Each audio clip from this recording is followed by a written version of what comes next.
Hello, everyone. I wanted to read out another one of my pieces because it's turned out okay, and it kind of articulates something that I've been thinking for a while.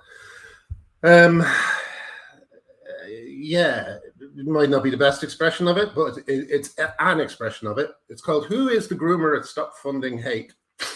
So, Stop Funding Hate, they tweeted this. Mermaids have faced a slew of hostile and inflammatory UK newspaper stories over the past 2 weeks, including from the Telegraph, Times and Daily Mail. These have been followed by a wave of abuse, which has forced mermaids to suspend some of their services. Okay, and here's my brilliant writing that I did. One has to start to wonder how all these organizations, among them charities which are meant to have free speech at the very center of their mission, liberty and amnesty, simultaneously settled on a language and an ethos that framed as a hate group none other than women concerned about safeguarding. These are the dreaded TERFs, the mostly left-wing women who are being defunded by the groomers at PayPal, silenced by the groomers at Twitter, and smeared in their absence by the groomers at Pink News. Remember Jacob Breslau. Oh, I'll put it up near the camera so it looks like I'm looking at you. Remember, Jacob Breslau, the Mermaids trustee, was employed by Pink News as a staff writer until the very moment it was more widely known that he was an open, self-confessed paedophile, when he magically became a guest author. Strange that Pink News editor Ben Cohen only became aware of his work moments before he decided to throw Mermaids under the bus. And then there's a Ben Cohen tweet that says, as a charity trustee for over a decade, it is clear to me that Mermaids must review its governance procedures following this disturbing revelation. Breslau must be the first staff writer in history to be hired without his editor reading any of his work. Similarly, in the Mermaids statement about Breslau, they say that all trustees and staff are subject to background checks, including enhanced DBS searches, social media reviews, and other due diligence. Who's carrying out these checks? Father Jack Hackett?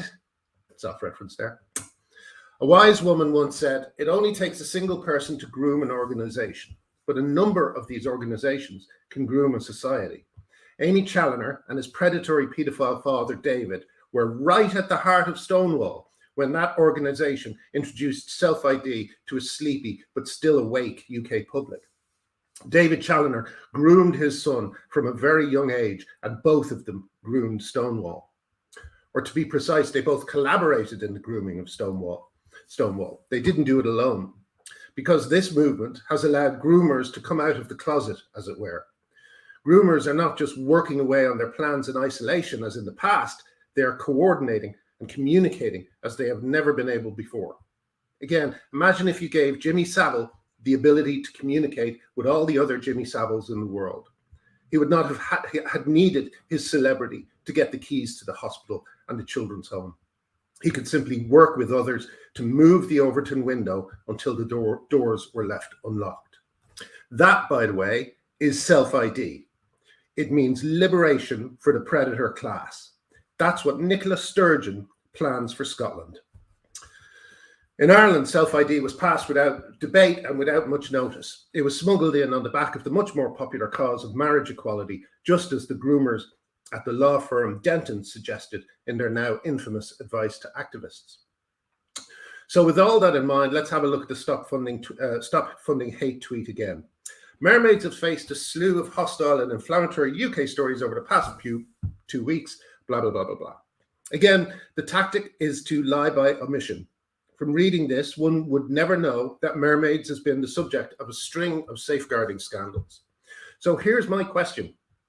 Who is the groomer at Stop Funding Hate?